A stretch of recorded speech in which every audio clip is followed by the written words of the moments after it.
नमस्कार साथियों, स्वागत है आपका आपके अपने channel hind and smart classes में।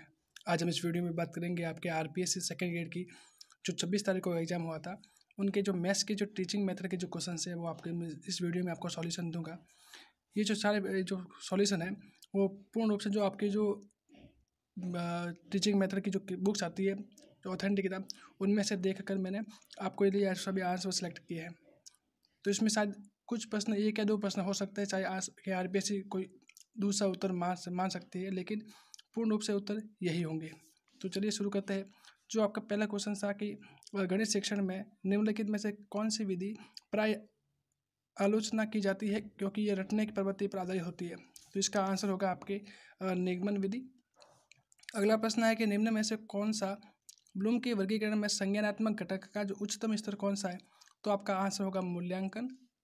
अगला क्वेश्चन है आपके पास कि निम्नलिखित में से कौन सा गणित पाठ्यक्रम का निर्माण एक आधारभूत सिद्धांत नहीं है। तो इसका आंसर हो जाएगा आपके ऑप्शन नंबर सी।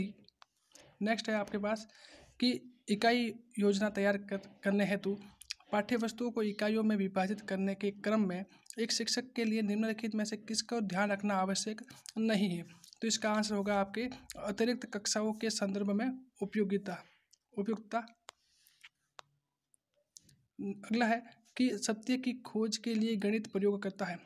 इस प्रश्न में डाउट था कि इस प्रश्न का आंसर आपके जो ABCD या चारों भी हो सकता है या BCD दोनों में से कुछ भी आरपीएससी मान सकता है। तो ये थोड़ा डाउटफुल हो जा। नेक्स्ट है आपके पास कि गणित शिक्षण की जो निम्नलिखित में से कौन सी विधि गणित का जो वास्तविक जीवन के से सहसंबंध स्थापित करते हुए शिक्षण प्रदान करती है। तो आपका आंसर हो जाएगा इसमें परियोजना विधि। नेक्स्ट है आपके पास कि किसी संख्या को शून्य से भाग देने पर परिणाम में अनंत की जो परिकल्पना करने वाले गणितज्ञ कौन थे। तो आपका आंसर होगा ब्रह्मगुप्त। नेक्स्ट आपके पास है कि एक गणित अध्यापक विद्यालय में जो खाली स्थान पर एक बगीचा बनाकर गणित विषय सिखाना चाहता है, तो इस विधि हेतु कौन सी शिक्षण विधि उन्हें अपनानी चाहिए। तो इसका आपका आंसर हो जाएगा परियोजना विधि। नेक्स्ट आपके पास है कि निम्नलिखित में से कौन सी गणित में इकाई प्रशिक्षण की विशेषता नहीं हो सकती। तो इसका आंसर हो जाएगा कि आपकी प्रश्न भाषा की उच्च तकनीकी स्तर का होना। नेक्स्ट आपके पास है कि एक गणित अध्यापक ने 5 सेंटीमीटर भुजा से समपंचभुज निर्माण पर आधारित प्रश्न बनाया है। तो ये प्रश्न किस उद्देश्य को पूरा करेगा। तो आपके आंसर होगा कौशल। नेक्स्ट है आपके पास कि एक सहसंबंध का अन्य नाम क्या है। तो आपका आंसर हो जाएगा क्षैतिज सहसंबंध। नेक्स्ट आपके पास है कि गणित शिक्षक में कुछ अतिरिक्त विशेषताएं नीचे दी गई है। तो इसका आंसर हो जाएगा आपके जो ABC, या तो आपके आंसर ABC तीनों माना जा सकता है या फिर आपकी जो केवल A है वो माना जा सकता है। इसमें अगर सटीक तरह से माना जाए तो इसका आंसर A होगा, लेकिन कुछ मायने में माना जाए तो आपके जो सामुदायिक शिक्षा या फिर प्रशासनिक कार्य में उनमें भी हो तो आपका आंसर आरपीएससी आंसर ये या 1 या 4 दोनों में से कुछ भी मान सकती है। नेक्स्ट आपके पास है कि निम्नलिखित में से कौन सी पर्यवेक्षक अध्ययन की विशेषता नहीं है। तो इसका आंसर ये होगा कि आपकी यह विधि प्रतिभाशाली विद्यार्थियों के लिए सर्वाधिक उपयुक्त है। ये आपके आंसर है वो होगा। नेक्स्ट है आपके पास के विद्यार्थी समस्या के संभावी और निकटतम उत्तर दे सकेंगे। तो इसका आंसर होगा आपके जो ज्ञान। नेक्स्ट है आपके पास के निम्नलिखित में से कौन सी पाठ योजना के पंचपति उपवंशी के प्रवर्तक थे। तो सभी जानते हैं कि इसका आंसर होगा आपके हर्बर्ट, जॉन फ्रेडरिक हर्बर्ट।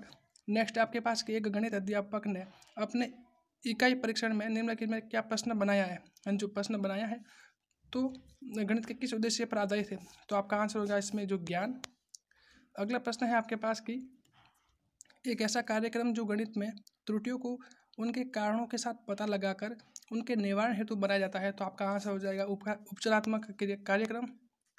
अगला आपके पास प्रश्न कि निम्नलिखित में से कौन सी गणित शिक्षण के लिए प्रक्षेपी सामग्री नहीं है। प्रक्षेपी मतलब होता है किसी प्रोजेक्टर यानी किसी पर और छायांकित करना। तो इसका आंसर हो जाएगा फिल्म स्ट्रिप। अगला प्रश्न है कि निम्नलिखित में से कौन सा तत्व या बिंदु किसी विद्यार्थी को गणित में प्रतिभाशाली तय करने के पीछे का कारण नहीं हो सकता। तो इसका आंसर हो जाएगा आपका जो विद्यार्थी का जो व्यवहार है वो।